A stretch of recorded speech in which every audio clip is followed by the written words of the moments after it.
1972, when he was in Vidyarthi Parishad.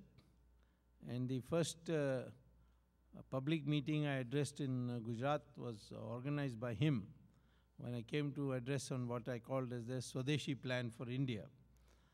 Then in the state of the emergency, Gujarat had a Janata Morcha government, and therefore there was Indira Gandhi's writ didn't run there, and so we were free from arrests.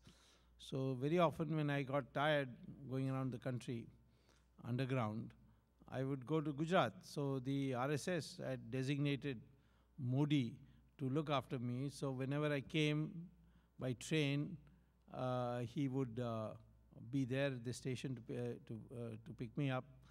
And he, Makaran Desai, and myself spent a lot of time together.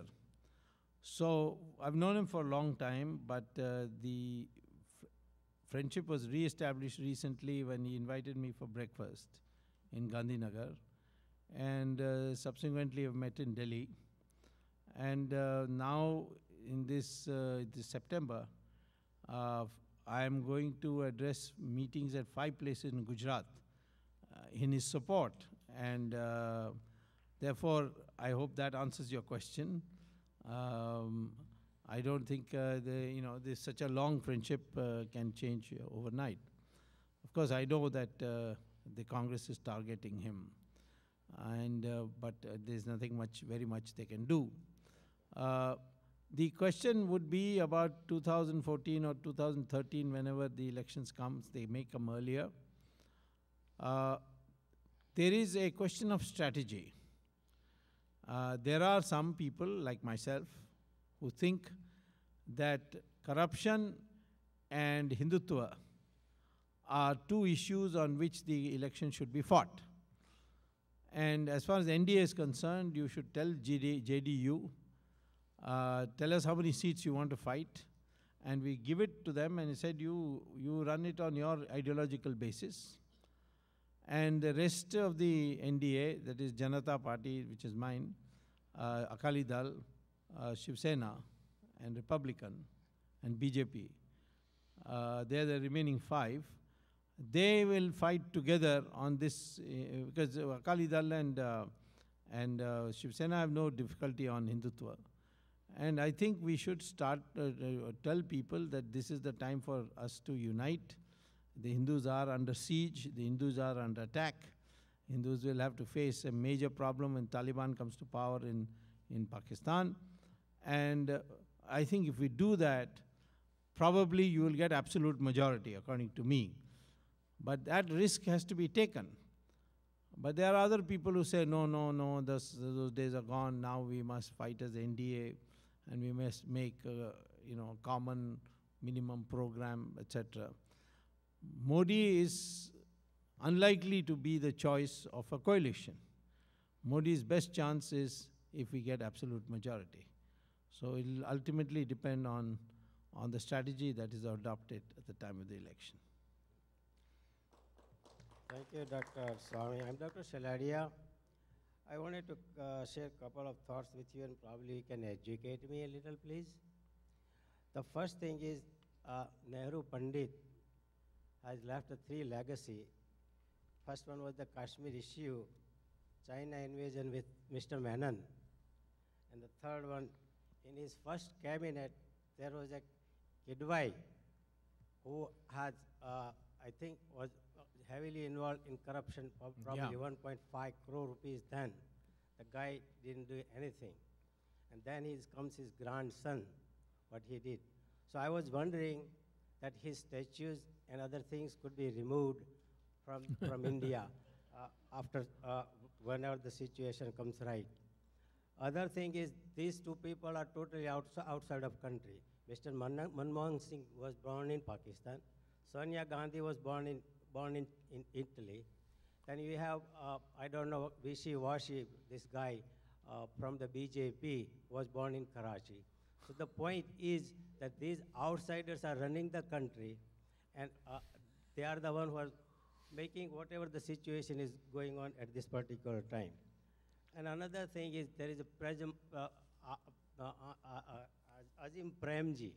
the industrialists, they're saying that the country is leaderless at this time. And the last point I wanted to make very clearly is this: look, it's not outsiders' problem. English are gone 60 years ago. This is, we should look our face in the mirror, and we should ask ourselves, what are we supposed to do as a Hindu? If you look at the Bhagavatam that is recited, or Bhagavad Gita which is recited, that is only for Atma Gnan. But we are mixing up dharma and vyavahar together.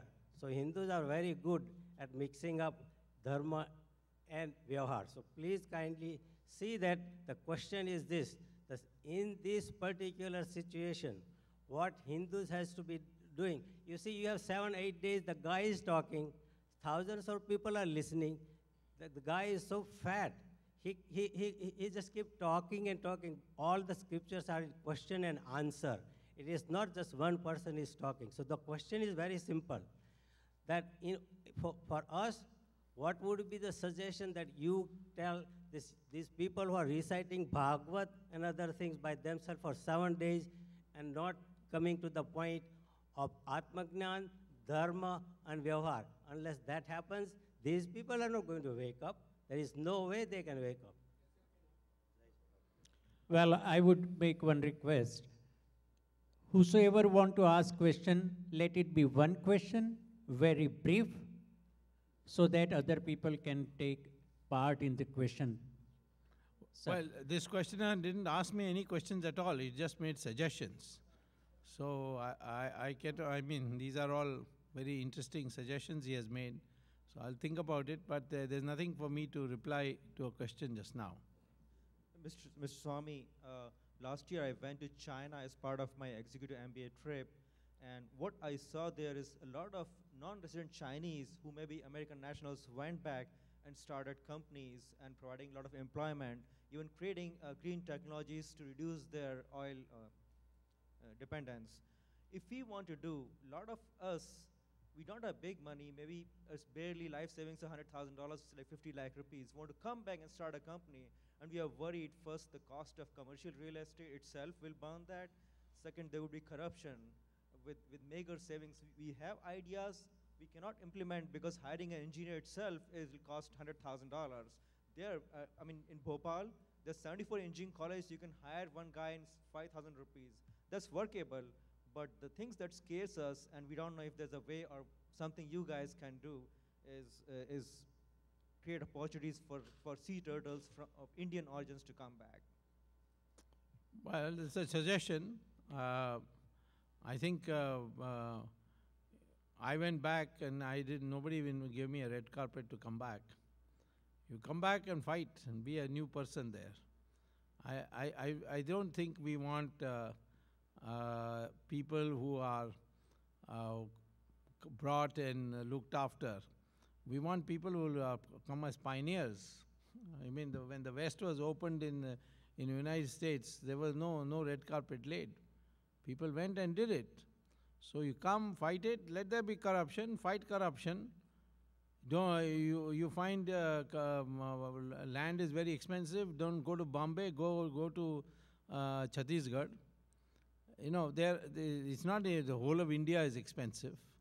There are some cities which are expensive. So there are solutions available, but you must be able to do by fighting. You can't expect a separate category created for NRIs to come and invest in India.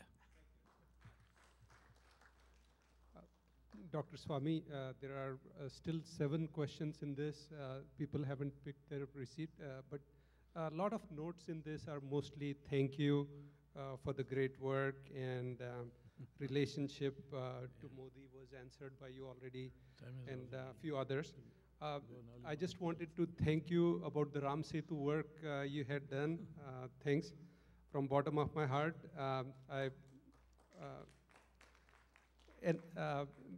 And to answer the previous question about Bhopal and real estate, you know, as Dr. Swamy said, you have to build courage, and you know, I was there last year myself.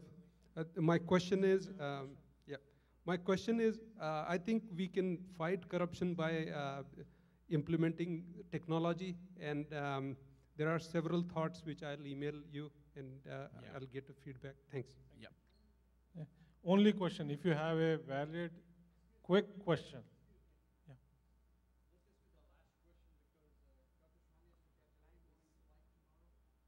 Okay. Okay. Yeah, sure. You can reply to him directly. Sure. Dr. Swamy, first of all, wishes to you for prosecution of P. Chidambaram. My question is probably on a lighter vein as we are closing on. Now, your wife is also a Supreme Court advocate. In your fights, have you always been winning arguments with your wife as well? In your arguments with your wife, have you always been winning the arguments? No, I never argue with her because I can't win those. So anytime she says anything, I said, yes, you must be right.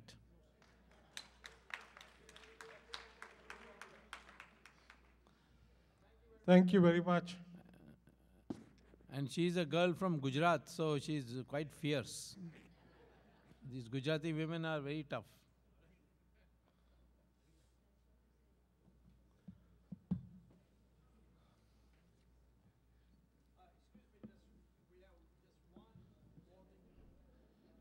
Can you please give us a couple of more minutes to just wrap up, and please have a seat. I would really appreciate if you can just sit down for a couple of minutes. I know everybody is anxious to get back, and we would like to close this with a vote of thanks.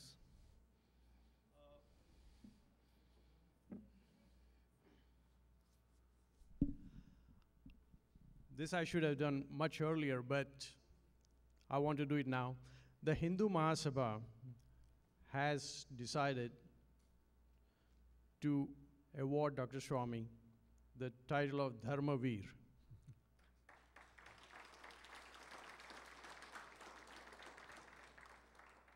And toward that, we will present to Dr. Swamy, not right away, but moments later, a check, an honorarium for $2,000. Let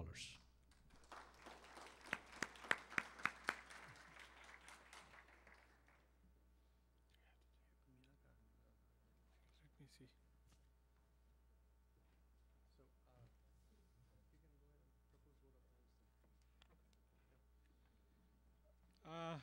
And I would like to, again invite Pradeep ji, if you can give vote of thanks to for Dr. Swamy's visit over here, and really appreciate the inspirational talk. Do you want to come and do the vote of thanks?